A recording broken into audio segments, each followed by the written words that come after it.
बोलिए परम पूज्य गुरुदेव की जय।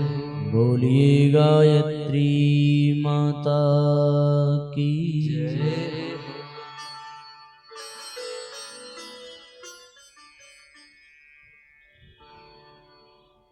आत्मीय बंधुओं,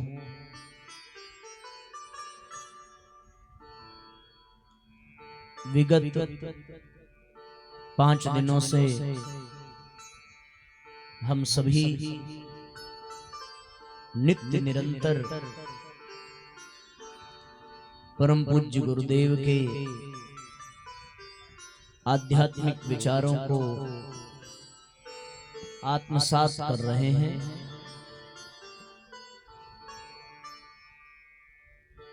आज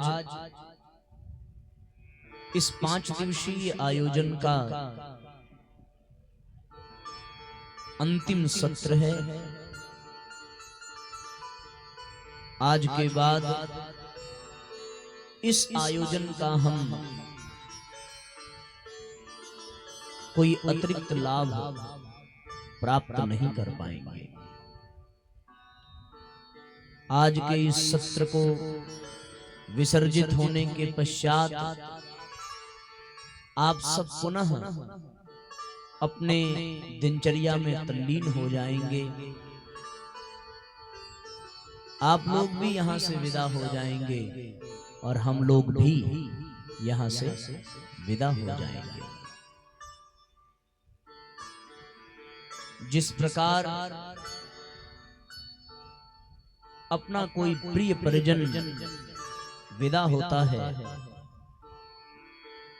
तो मन में बिछड़ने की कुछ पीड़ा होती है, विक्षोभ का कुछ दुख होता है, परंतु साथ साथ यह भी लालसा होती है कि हम जाते जाते कुछ ऐसा दे जाएं जिससे आप प्रसन्नता का अनुभव करें और वो आपके लिए कल्याणकारी भी हो। हम सब तो गुरु जी के विचारों के संदेश वाहक हैं और उनके संदेश को ही घूम घूम करके यत्र तत्र सर्वत्र यथा स्थिति यथा संयोगवश यथा संभव उनके ही आध्यात्मिक विचारों को परोसते हैं। ज्ञान से अमूल्य कुछ भी नहीं है, इसलिए आज भी प्रतिदिन की भांति ही यहां से विदा होने से पूर्व हम सब कुछ ऐसा ही सूत्र प्राप्त कर लें जिससे कि हमारे भीतर सोया हुआ प्रकाश, सोई हुई लौ को एक सहारा मिले और वो एक दीपक की भांति प्रज्वलित हो उठे। बाहर सजे हुए ये दीपक केवल इन बाहर के सजे हुए दीपकों को जलाना दीप यज्ञ का उद्देश्य नहीं है, अपितु दीप यज्ञ का उद्देश्य है अपने अंतस के दीपक को प्रज्वलित करना। और वो अंतस का दीपक, ज्ञान का दीपक, अध्यात्म का दीपक, यदि इस दीपक को हम सब ने प्रज्वलित कर लिया तो इन 5 दिनों का अनुष्ठान हम सब के लिए बहुत कल्याणकारी सिद्ध होगा। अतः सब बहुत ध्यान पूर्वक सुने। आज व्यासपीठ की स्थिति ऐसी ही है कि जैसे कोई माता अपनी कन्या को विदा करे तो उसके हृदय में बड़ी व्याकुलता रहती है और विदाई के समय भी वो बहुत प्रयत्न पूर्वक अपने भावावेगों को रोककर विधि पूर्वक कन्या की विदाई की रस्मों को संपन्न करती है। उसी प्रकार हम सब भी जाते जाते कुछ सूत्र आत्मसात करके यहाँ से विदा हूं। पिछले 5 दिनों में जो बताया गया उसमें आपको कितना याद रहा, आप कितना भूल गए, आप अपने जीवन में कितना उतार पाएंगे, अब उस विषय पर चिंतन करना, चर्चा करने से कोई लाभ नहीं है। पर हाँ, इतना आश्वासन आपको अवश्य दिया जा रहा है कि यदि आपने आज के बताए गए सूत्रों को भली भांति समझ लिया, यदि आपने आज के बताए हुए विचारों को हृदयंगम कर लिया, तो साथियों इन 5 दिनों का यदि कुछ भूल भी गया होगा तो उससे कोई विशेष फर्क नहीं पड़ेगा। आज के सूत्र को, आज के विचारों को बहुत गहराई पूर्वक समझने की आवश्यकता है। इसलिए यदि आपका मन इधर उधर भटक रहा हो तो अपने मन को एकाग्र कर लीजिए। यदि आपके चित्त में व्यग्रता हो, व्याकुलता हो, तो उसको शांत कर लीजिए। यदि आपके मस्तिष्क में कोई हलचल हो तो उसको विराम दे दीजिए और एकाग्र होकर, चैतन्य होकर, जागृत होकर अब हम सभी आज के संदेश को विशेष पूर्वक सुने, समझें और उसको जीवन में उतारने का संकल्प करें, जिससे हमारे भीतर वह आध्यात्मिक दीप प्रज्वलित हो सके जो हमारे आगामी जीवन का मार्गदर्शन कर सके, अंधकार को मिटा सके और हमारे जीवन को धन्य बना सके। सभी लोग कमर सीधी कर लें, दोनों हाथों को अपनी गोद में रख लें, नेत्र बंद कर लें और नेत्र बंद करके भावपूर्वक हमारे साथ साथ गायत्री महामंत्र का उच्चारण करेंगे। एक साथ एक स्वर में बोलेंगे और परमात्मा से यही प्रार्थना करेंगे कि हे परमपिता, हमें वह एकाग्रता दीजिए, हमें वो तल्लीनता, वो तन्मयता दीजिए कि हम आज के सूत्र को अपने जीवन के अभ्यास में, आचरण में उतार सकें। क्योंकि आज का ये सूत्र बहुत अलौकिक है, बहुत सरल भी है, बहुत सामान्य भी है, पर यदि समझ लिया तो जीवन धन्य बन जाएगा। इसलिए नेत्र बंद करें, इष्ट का, गुरु का, माँ गायत्री का स्मरण करें। आप उस मंत्र का उच्चारण करने जा रहे हैं जो मंत्र मनुष्य के भीतर विद्यमान समस्त संभावनाओं को जागृत करने का मंत्र है। यदि सामान्य से असामान्य, तुच्छ से महान बनने की कोई विधा है इस संसार में, तो वो केवल और केवल गायत्री मंत्र ही है। ये ऐसा मंत्र है जिसके पद चिन्हों पर चल करके जीव नर से नारायण बन जाता है। ये ऐसा मंत्र है जिसके संदेश को अपने भीतर धारण करने पर जीव को साक्षात ब्रह्म की प्राप्ति होती है। ये मंत्र माँ गायत्री के आंचल से हमें जोड़ देता है। गायत्री का ये मंत्र अत्यंत कल्याणकारी है। न केवल तन के रोगों को, न केवल मन के रोगों को, अपितु भव के रोगों को भी दूर करने का मंत्र है गायत्री मंत्र। गायत्री वेदों की जननी है। गायत्री समस्त संसार को पावन करने वाली है। गायत्री वेद जननी, गायत्री लोक पावनी, न गायत्री सम मंत्र विज्ञान इति उच्यते। गायत्री के समान कोई मंत्र नहीं है। शास्त्रों में वर्णन है कि सर्वे शास्त्रा द्विजा प्रोक्ता, न शैवा न च वैष्णवा, आदि शक्ति उपासन्ते गायत्री वेद मातरम। शैव वैष्णव स्वयं शिव और विष्णु और ब्रह्मा जिनकी उपासना करते हैं, हम उनके मंत्र का उच्चारण करने जा रहे हैं।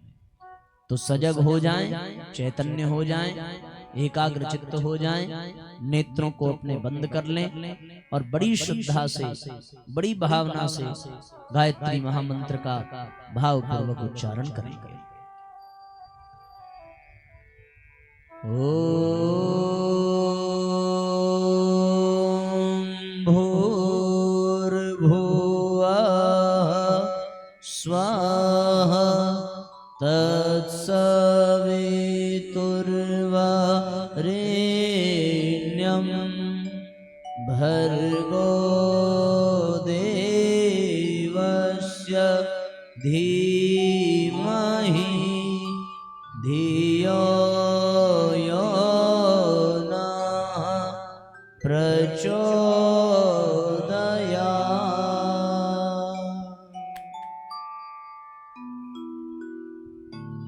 साथियों, कोई कितना भी सत्संग कर ले, कितना भी ज्ञान यज्ञ कर ले, कितना भी विधि विधान अपना ले, पर उसके जीवन का प्रारब्ध, उसके जीवन की भवितव्यता उसको झेलनी ही पड़ती है। और उस नाते उसके जीवन में सुख के साथ साथ दुख भी आता है, प्रसन्नता के साथ साथ जीवन में कष्ट भी आता है, अनुकूलता के साथ साथ जीवन में प्रतिकूलताएं भी आती हैं। पर सबके मूल में यदि झांक करके देखा जाए तो जीव के द्वारा किए गए कर्म ही उसके प्रारब्ध को जन्म देते हैं। जो जैसा करता है वैसा ही परिणाम उसको मिलता है। जो कुछ किया वो कर चुका, अब करी क्यों पछताए, बोए पेड़ बबूल का आम कहां से पाए। हम जैसा करते हैं वैसा ही प्रारब्ध हमारे जीवन में आता है। पुण्य करेंगे तो सुख आएगा, पाप करेंगे तो दुख ही आएगा। कभी कभी कुछ पाप जानबूझ करके हमारे जीवन में होते हैं, पर कभी कभी ऐसे भी अपराध हमसे हो जाते हैं जिसके प्रति हम अनजान रहते हैं, जानबूझकर नहीं करते। कर्म तन से भी होते हैं, मन से भी होते हैं। तन के द्वारा किए गए अपराध के कारण शारीरिक रोग हमें प्राप्त होता है। शरीर के किसी भाग में चोट लग जाना, कट जाना, कोई रोग पकड़ लेना, ये सब शारीरिक पाप के कारण होते हैं। पर मानसिक पाप जब हमारे द्वारा होता है, जैसे किसी को अपमानित कर देना, किसी को कष्ट पहुंचा देना, किसी के साथ बुरा बर्ताव कर देना, किसी की निंदा कर देना, किसी के प्रति ईर्ष्या और द्वेष का भाव रखना, किसी के अहित की योजना बनाना, किसी के लिए अशुभ विचार रखना, ये सब मानसिक पाप के अंतर्गत आते हैं। और इस मानसिक पाप के कारण मानसिक कष्ट हम सबको प्राप्त होता है। मानसिक कष्ट कौन सा? किसी अपने प्रियजनों का बिछुड़ जाना, किसी अपने का देहांत हो जाना, कहीं भरे समाज में अपमानित हो जाना, किसी के द्वारा अपशब्द सुनना, ये सब जो मन के कष्ट हैं, ये मानसिक पाप के कारण होते हैं। इतना सुनिश्चित है कि कष्ट केवल और केवल पाप कर्म के कारण ही जीवन में आते हैं। अगर वो कष्ट लग रहा है तो दो चीजें हैं। कभी कभी एक ही परिस्थिति में होने के बावजूद भी किसी के लिए वो परिस्थिति सुखदायक होती है और किसी के लिए वो परिस्थिति दुखदायक होती है। परिस्थिति एक ही होती है, पर वही किसी के लिए सुख देने वाली है, वही परिस्थिति किसी के लिए दुख देने वाली है। उदाहरण के लिए हमारे इतिहास में एक राम कथा के अंतर्गत विषय आता है और एक महाभारत के अंतर्गत विषय आता है। यदि सामान्य दृष्टि से भी देखें तो आप ये पाएंगे कि राम कथा में भी बीच में साम्राज्य है और दोनों तरफ दो भाई खड़े हैं। महाभारत में भी बीच में साम्राज्य है और दोनों तरफ दो भाई खड़े हैं। उसमें कौरव और पांडव हैं, इसमें राम और भरत। परिस्थिति दोनों जगह समान है, पर दोनों परिस्थिति में वही परिस्थिति एक के लिए दुखदाई हो रही है और एक के लिए सुखदाई हो रही है। एक साम्राज्य पाने के लिए तरस रहा है और एक साम्राज्य देने के लिए तरस रहा है। एक को लेने में कष्ट हो रहा है और एक को देने में कष्ट हो रहा है। दोनों में इतना ही अंतर है। तो परिस्थितियां सुख दुख को परिभाषित नहीं करती, हमारी मन स्थिति सुख दुख को परिभाषित करती है। ऐसे किसी रोग के कारण किसी का ऑपरेशन हो तो उसके लिए कितना दुख होता है, कितने कष्ट की बात होती है और वो व्यक्ति उससे घबराता है। लेकिन किसी गर्भवती महिला का किसी नवजात शिशु को जन्म देने के लिए ऑपरेशन हो तो उससे परिवार वाले घबराते नहीं हैं, वो सहजता से उस दर्द को स्वीकार कर ले जाती है। क्यों? ऑपरेशन दोनों की परिणति है, शारीरिक कष्ट दोनों को मिलेगा, पर एक के लिए वो बहुत बड़ी समस्या है और एक स्वयं स्वीकार कर रही है कि नहीं हमें ये करना है, क्योंकि वो उस खानदान के वारिस को जन्म देने वाली है, उस परिवार के नई पीढ़ी को जन्म देने वाली है। तो परिस्थितियों के कारण सुख दुख परिभाषित नहीं होता, सुख दुख तो अपनी मन स्थिति के कारण परिभाषित होता है। हमें जो पसंद है वही सुख है, हमें जो पसंद नहीं है वो दुख है। सीधी सी बात। अगर आप ऐसे भूख से पीड़ित रहें तो आपको बहुत कष्ट होगा, लेकिन देर रात में आने वाले पति की प्रतीक्षा में यदि पत्नी बिना खाए बैठी रहे तो उसको कोई कष्ट नहीं होगा। ऐसे वो बिना खाए रह नहीं सकती, पर तीज इत्यादि व्रतों में वो पूरा दिन बिना जल पिए रह लेती है, वो उसके लिए कष्टदायक नहीं है, वो तो उसने स्वयं स्वीकार किया है। परिस्थिति एक ही है, पर अंतर दोनों में मन स्थिति का। वही परिस्थिति किसी को दुख दे रही है, वही परिस्थिति किसी को सुख दे रही है। कितनी गजब की बात है। एक आलस्य के कारण बैठा रहता है, एक को आलस्य में सुख है और दूसरे को परिश्रम में सुख है। एक को बेईमानी करने में मजा आ रहा है, पर एक को ईमानदारी अपनाने में मजा आ रहा है।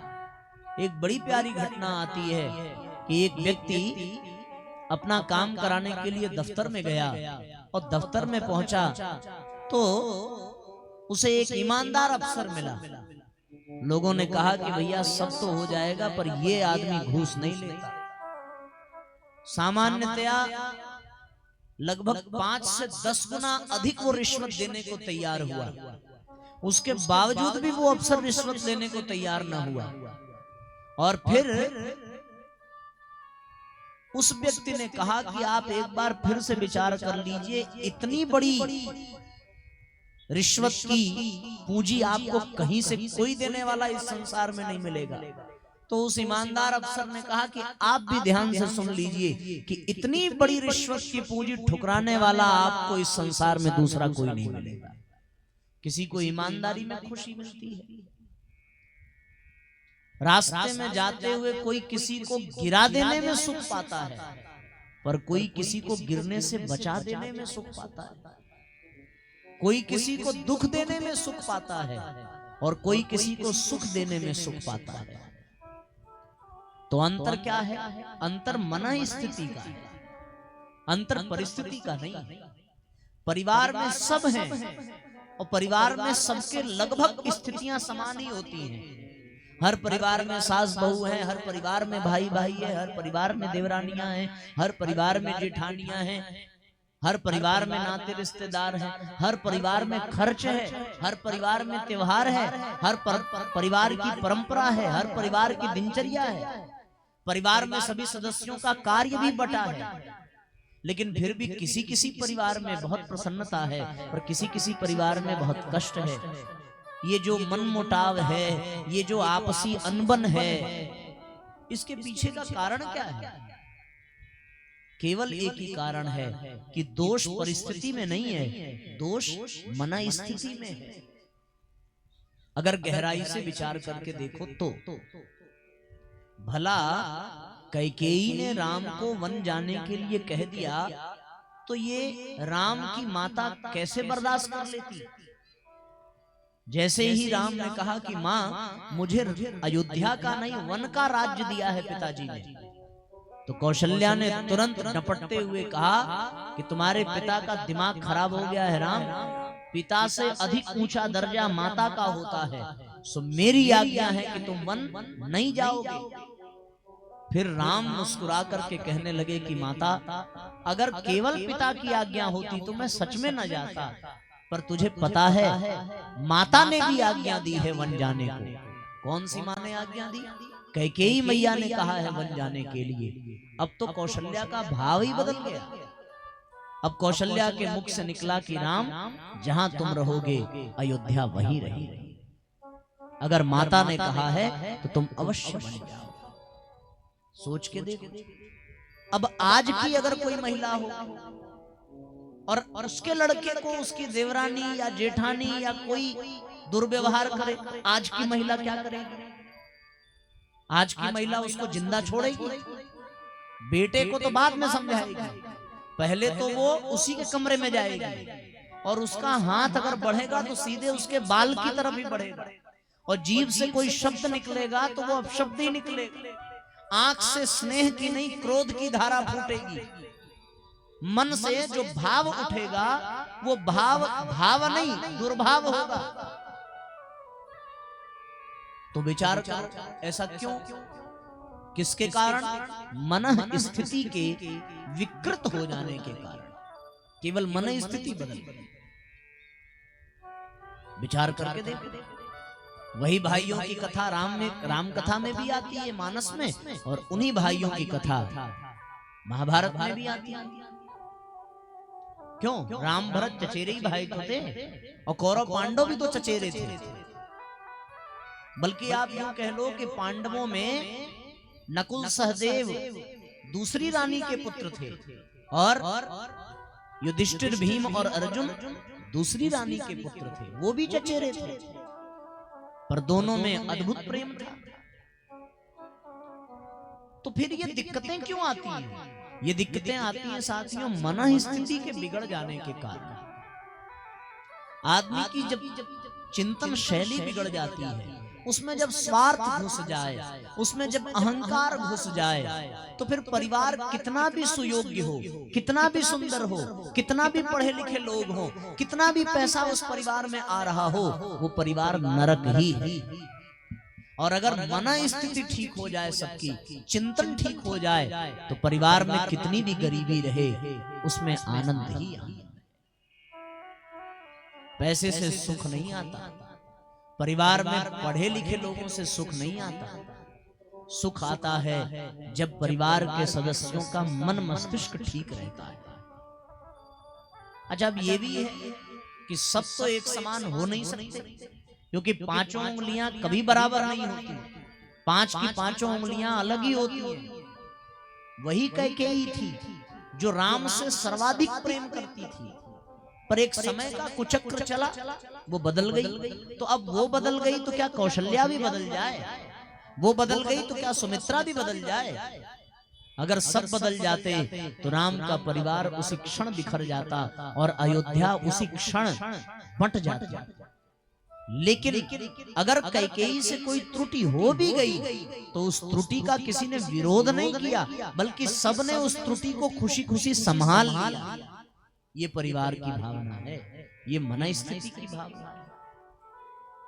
ये विचार करके देखो हम लोगों की मन स्थिति क्या है। हम लोगों की मन स्थिति ये है कि यदि किसी की एक बुराई पता चल गई तो उसमें 4 और जोड़ करके उसका बखान करेंगे, और जिससे छुपाना चाहिए उसी के सामने व्यक्त करने का प्रयत्न करेंगे। ये मन स्थिति ही परिवार को तोड़ती है। इसलिए साथियों, कुछ भी हो जाए अपने मन स्थिति को ठीक करना बहुत आवश्यक है। बड़ी प्यारी एक घटना याद आती है। अफ्रीका के जंगलों में एक कबीला रहता है, और उस जंगल के कबीले की एक बड़ी विचित्र परंपरा है। क्या परंपरा है? परंपरा ये है कि 100-200 का वो कबीला, और उसमें अगर किसी एक व्यक्ति से कोई गलती हो गई तो उस कबीले का क्या नियम है? नियम ये है कि जब वो गलती करेगा तब उसको कोई कुछ नहीं बोलेगा। फिर शाम को जब सब अपने कार्य से निवृत्त होंगे तो उस एक व्यक्ति को जिसने गलत किया है उसको बीच में खड़ा किया जाएगा, और पूरे कबीले के लोग उसको घेर करके खड़े होंगे। तो अब बताओ वो घेर के करेंगे क्या? अब सामान्य बुद्धि से सोचो तो आपको ये लगेगा कि वो उसको समझाएंगे कि भाई तुमने ऐसा क्यों कर दिया, तुम्हें ऐसा करना नहीं चाहिए। पर उस कबीले का क्या नियम था? उस कबीले का ये नियम था कि सारे लोग मिल करके एक एक करके उस गलत करने वाले व्यक्ति की एक एक अच्छाई बताएंगे। ये उस कबीले का नियम, उसकी कमी कोई नहीं बताएगा। उसका नियम ये है कि सब लोग उसको एक एक अच्छाई बताएंगे कि तुम्हारे अंदर ये अच्छाई है, तुम्हारे अंदर ये अच्छाई है। और फिर परिणाम क्या निकलता? परिणाम ये निकलता कि वो व्यक्ति अपने द्वारा की गई गलती पर खुद पश्चाताप करने लगता कि जब मुझ में इतनी अच्छाई है तो एक बुराई के नाते मेरा जीवन कलंकित हो रहा है, और उसका परिवर्तन। इसलिए साथियों, जीवन में मन स्थिति को बदलना पड़ेगा। जिस ढर्रे पर आज का समाज चल रहा है वो ढर्रा बहुत गलत है। दूसरे को दोष देना, दूसरे में मीन खेम निकालना, दूसरे की कमियों को देखना। अच्छा, दूसरों की कमी को देखने का अधिकार है किसको? उसी को हो सकता है जिसमें कोई कमी ना हो। तो जरा अपने गिरेबान में झांक करके देखें, क्या हम में कोई कमी नहीं है? अगर हम में कमी है तो हम किस अधिकार से दूसरे को कमी निकालने के लिए तैयार हो जाते हैं? ठीक है, उसमें कोई और दिक्कत होगी, हमारे अंदर कोई और कमी है।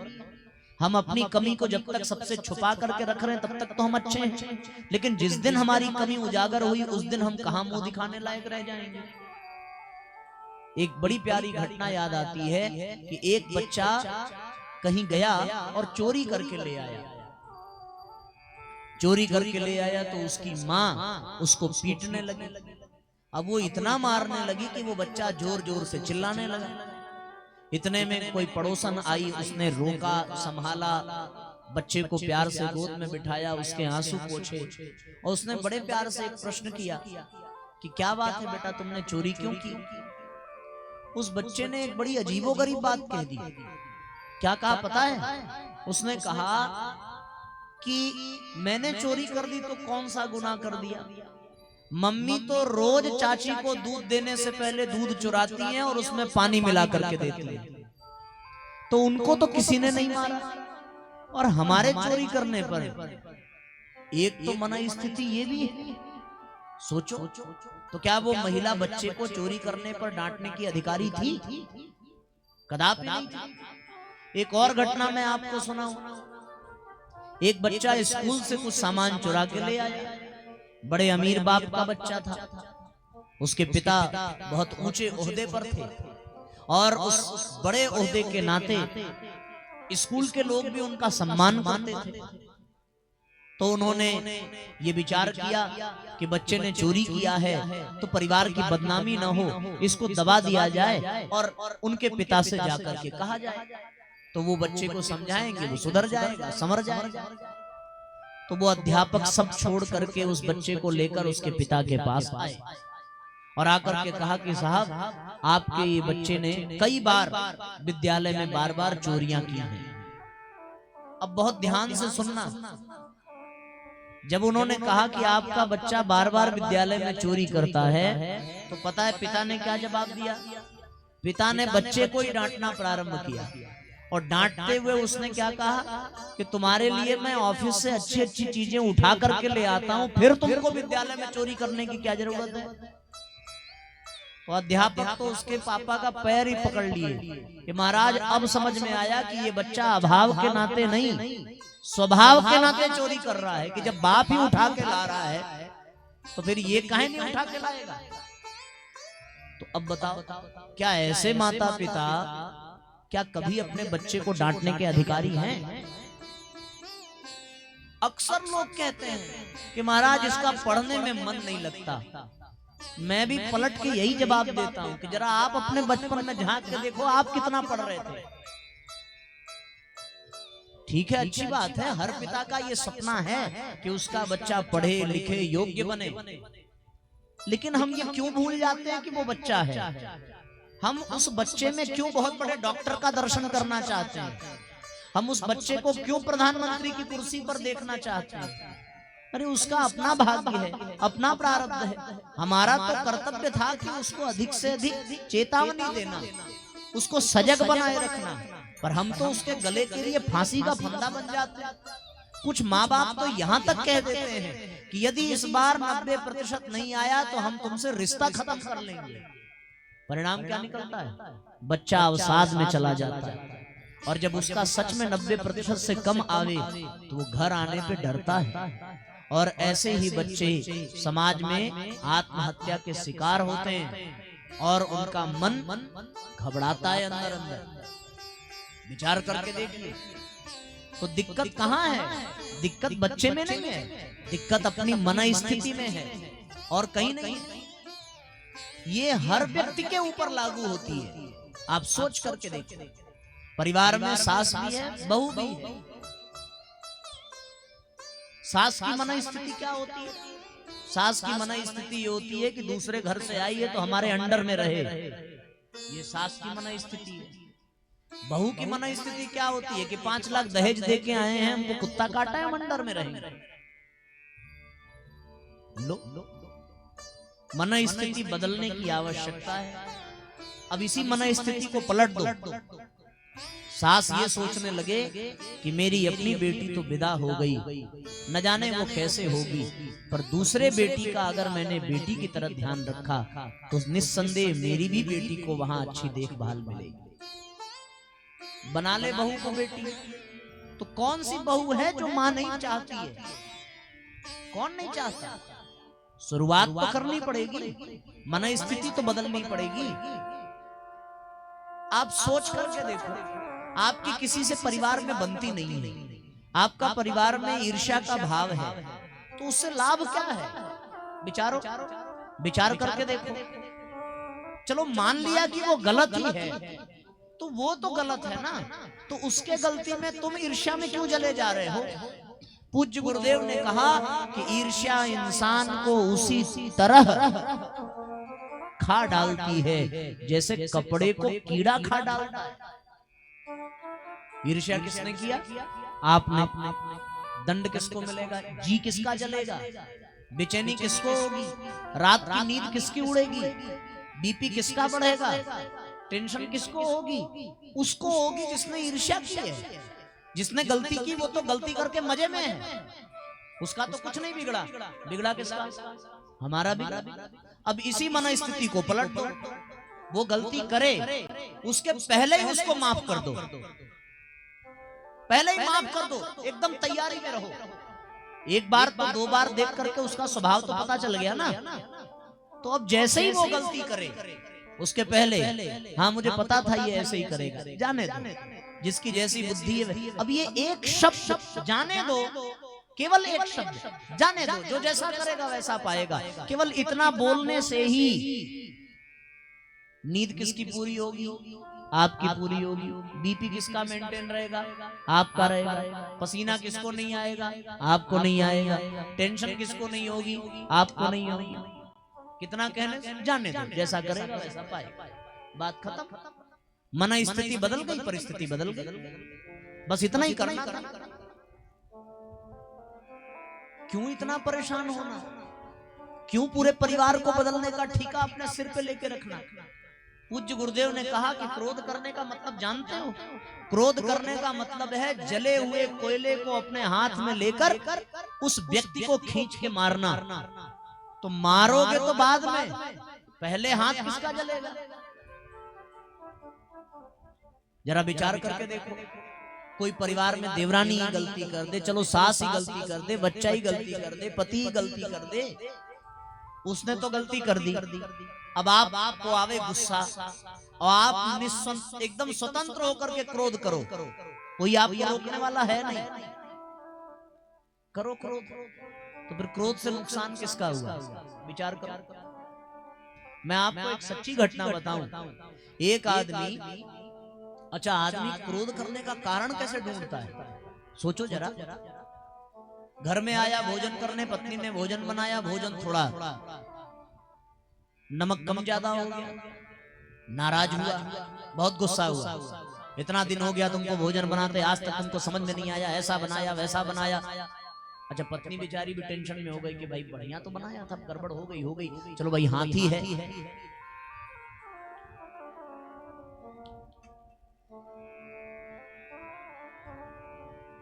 उस दिन तो गुस्सा करके वो बेचारा चला। अगले दिन आया, पत्नी ने चीख करके बनाया कि भाई आज हम खुद टेस्ट कर लें, नहीं तो फिर चिल्लाएंगे। आज भोजन बढ़िया बना। अब भोजन करने बैठा, जल रहा है, टेंशन ना लो, जल रहा है। आज भोजन करने बैठा, आज फिर गुस्सा किया। अब बताओ आज गुस्सा क्यों? पत्नी भी सोच रही है कि भैया आज तो बढ़िया बनाया, मैंने खुद टेस्ट करके दिया। आज वो इसलिए गुस्सा कर रहा है कि जब आज इतना बढ़िया बनाया तो तुमने कल क्यों बढ़िया नहीं बनाया? अब बताओ, इसलिए लड़ पड़ा। एक ने तो हद कर दी, दाल में नमक कम था। क्रोध देखो इंसान का, उसने उस दाल की कटोरी को उठा करके ऐसे फेंका। पत्नी ने बचने का प्रयास किया, तो बचने के चक्कर में उसके पांव फिसले और उसका सिर जाके दीवार पे टकराया। थोड़ा सा ब्लड आया, थोड़ी सी वोमिटिंग हुई। 3 घंटे के बाद उसका प्राण निकल गया। सच्ची घटना है ये, पेपर में निकला था। 3 घंटे के बाद। विचार करो क्यों हुआ? अरे भैया दाल में नमक कम था ना, कह देते थोड़ा नमक ले आओ, बस बात खत्म हो जाती। इतना ही कह देते प्यार से कि थोड़ा ध्यान दिया करो, नमक थोड़ा संभाल के किया करो, क्या बिगड़ जाता भैया? कौन सा अपमान हो जाता? लेकिन मन स्थिति आदमी की ऐसी है।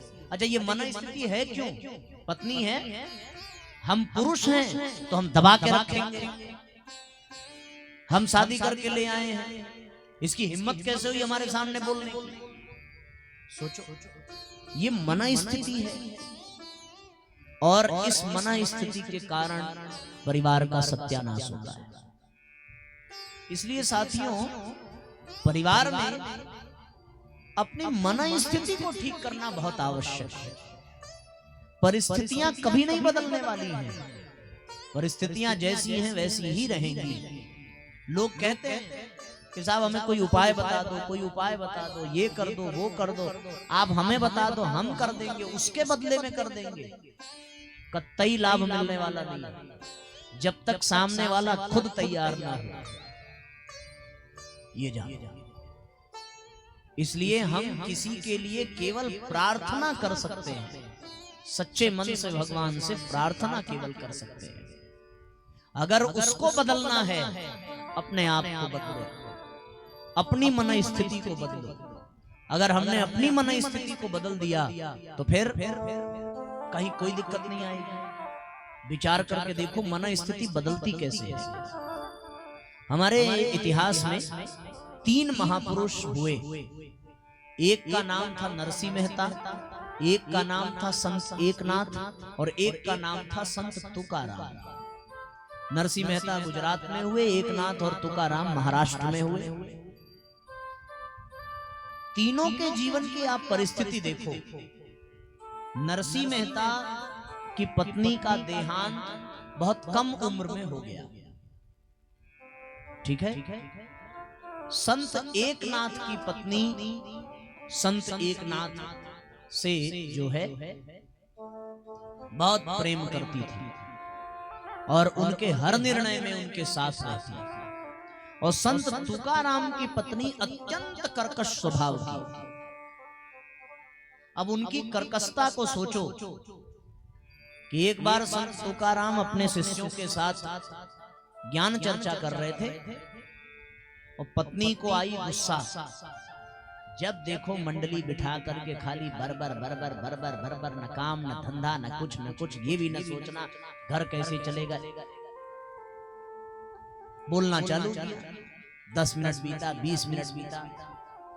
जब वो डांटना शुरू करे तो संत तुकाराम अपने शिष्यों को कहें कि अगर बादल कभी गरजे और बिजली कभी कड़के तो घबराना नहीं चाहिए। इतने में वो लगा रही थी भैया पोछा, और पोछा जब लग गया तब भी तुकाराम न उठे तो उस पोछा के बाल्टी का पानी छत से उसने ऐसे फेंका कि संत तुकाराम के ऊपर और शिष्यों के ऊपर गिरा। अब सामान्य मन स्थिति वाला होगा तो क्या करेगा बताओ? तुरंत डंडा उठाएगा, जाएगा और बल भर मारेगा, पीटेगा, गाली गलौज करेगा, परिवार में सत्यानाश। लेकिन तुकाराम ने क्या कहा? बोले यार ये तो कमाल हो गया। हमने सुना था कि जो बादल गरजते हैं वो बरसते नहीं, ये तो गरजती भी है और बरसती भी है। सोचो, ये सहनशीलता उस परिवार की दुर्दशा को बचा रही है कि नहीं? किसी न किसी एक को तो पिसना पड़ेगा ना। अगर सब खड़े हो जाएं कि नहीं हम सुधार के रहेंगे तो होगा क्या? परिवार टूटे। खेत से गन्ना तोड़ के ले आए, रास्ते में शिष्यों को बांट के आए, घर पहुंचते हुए केवल एक गन्ना बचा। पत्नी को आई गुस्सा, और जब उसने कहा कि एक गट्ठर में से केवल एक बचा के लाए, जरूर रास्ते में बांटा होगा, गन्ना लिया और इतनी जोर से उनकी पीठ पे मारा कि गन्ना टूट गया। संत एक तुकाराम बड़े खुश हुए, बोले भाग्यवान, तुम्हारे जैसा समझदार हमने नहीं देखा। ये बहुत अच्छी बात है। मैं तो खुद ही सोच रहा था कि कैसे हम करेंगे, लेकिन तुमने एक ही झटके में तोड़ा। लो आधा तुम चूस लो, आधा हम चूस लेते हैं, बस आनंद आ जाएगा। अब बताओ, कितनी भी नीच पत्नी हो, कितनी भी दुष्ट हो, अब इसके आगे वो क्या करेगी गन्ना चूसने के सिवा? इसके आगे और कुछ कर पाएगी? सोचो जरा। अच्छा, आपको ये लग रहा होगा कि भैया ये तो गजब आदमी है, कोई कितना भी गलत करते जाए ये बर्दाश्त करने की शिक्षा दे रहे हैं। तो ठीक है ना, इसी को पलट दो, इसी को पलट दो। तुकाराम बर्दाश्त करने की बजाय उसी गन्ने से पत्नी को भी पीट देते, होता क्या? जो आधा गन्ना मिला वो भी चला जाता, न उनको मिलता न उनकी पत्नी को मिलता। तो तुकाराम से किसी ने कहा कि आपकी पत्नी तो बड़ी कर्कश है महात्मन, आपको बुरा नहीं लगता? तो तुकाराम ने कहा कि भगवान की बड़ी कृपा है कि ये इतनी कर्कश है। अगर ये अच्छी होती तो मेरा मन इसी में लगा रहता, और इसमें लगा रहता तो मैं भगवान को याद ही नहीं कर पाता। भगवान की बड़ी कृपा, भगवान ऐसी पत्नी किसी को ना दे। देखो, ये सब कह रही हैं सबको दे, किसी को ना दे, ऐसा तुकाराम कहते। लेकिन फिर ये कहते कि प्रभु आपने ऐसी पत्नी दी तो मेरा कल्याण हो गया कि मेरा मन उसमें नहीं लगा।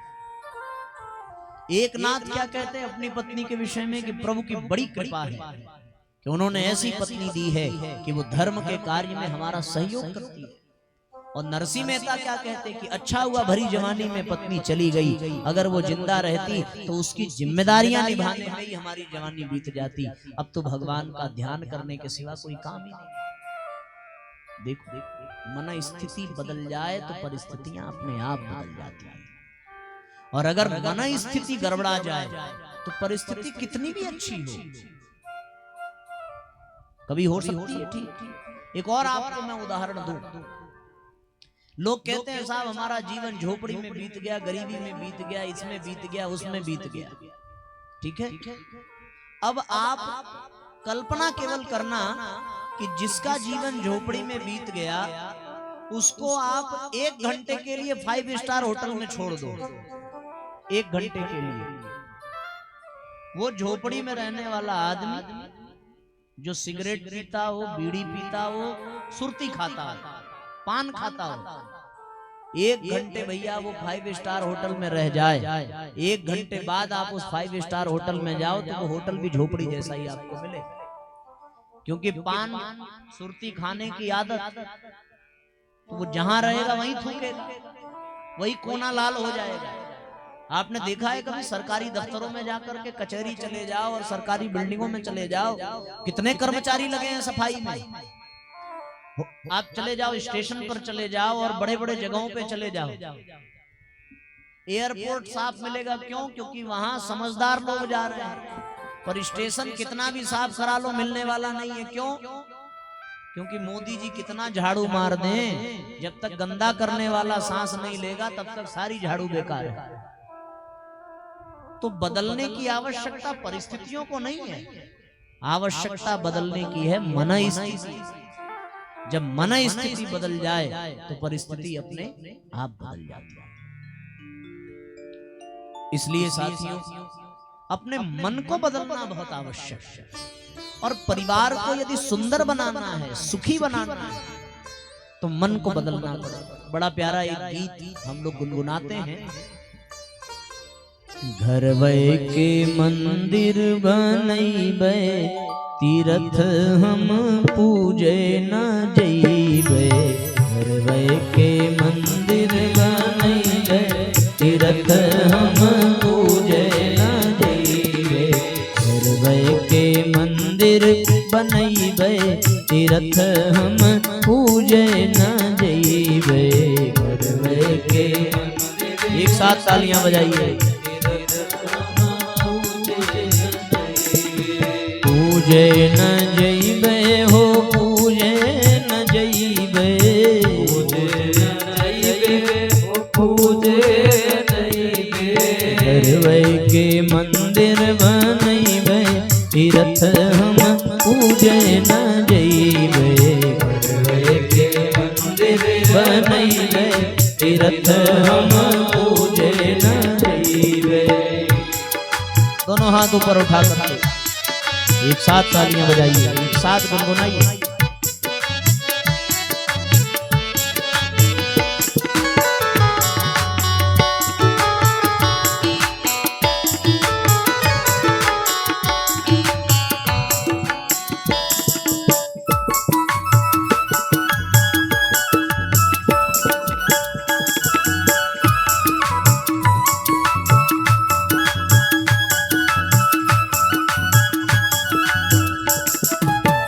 सास के गौरा ससुर महादेवा, सास के गौरा ससुर महादेवा।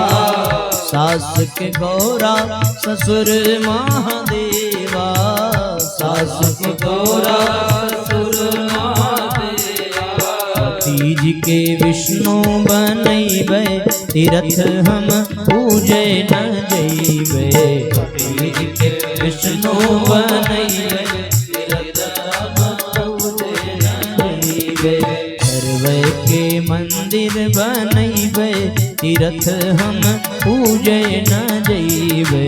घर वै के मंदिर बनैबे, तीर्थ हम पूजे न जइबे।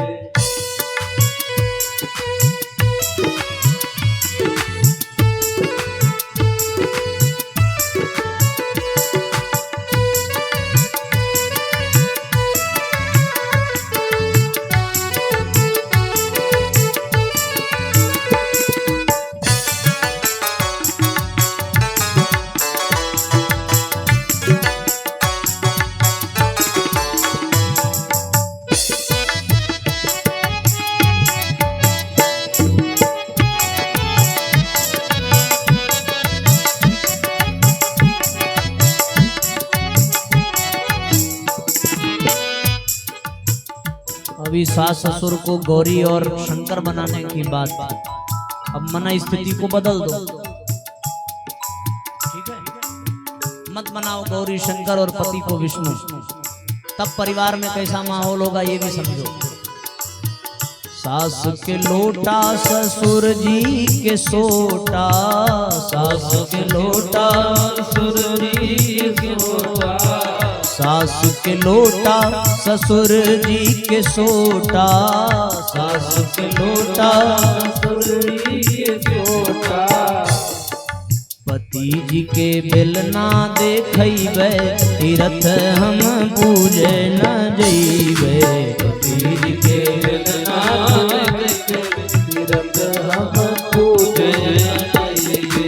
करवै के नरक बनैबे तीरथ हम पूजे न जइबे, करवै के मंदिर बनैबे तीरथ हम पूजे न जइबे। पूजे न जइबे हो पूजे न जइबे, पूजे न जइबे हो पूजे न जइबे।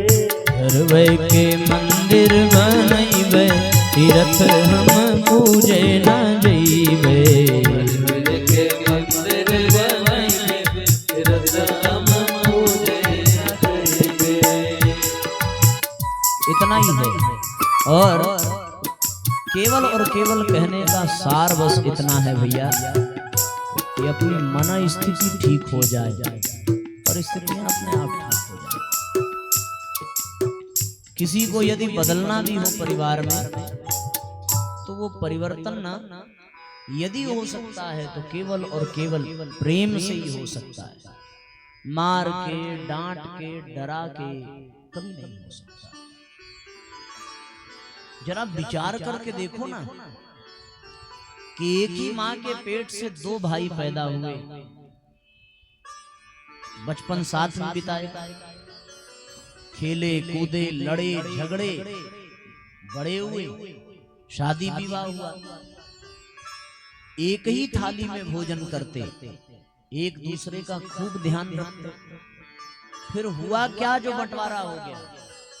सोचो जरा, क्या कारण बना? और पता है कारण क्या बना? कारण केवल मन स्थिति बनी और कुछ नहीं। जब छोटे थे तो क्या झगड़ा नहीं होता था? भाइयों में होता था, लेकिन मन स्थिति क्या थी कि ये मेरा भाई है, गलती हो गई, छोटा है। पर उस समय बंटवारा किस लिए नहीं हुआ? इसलिए नहीं हुआ क्योंकि हम एक दूसरे की गलतियों को क्षमा करते गए। बड़ी से बड़ी गलती बचपन में कर जाते हैं,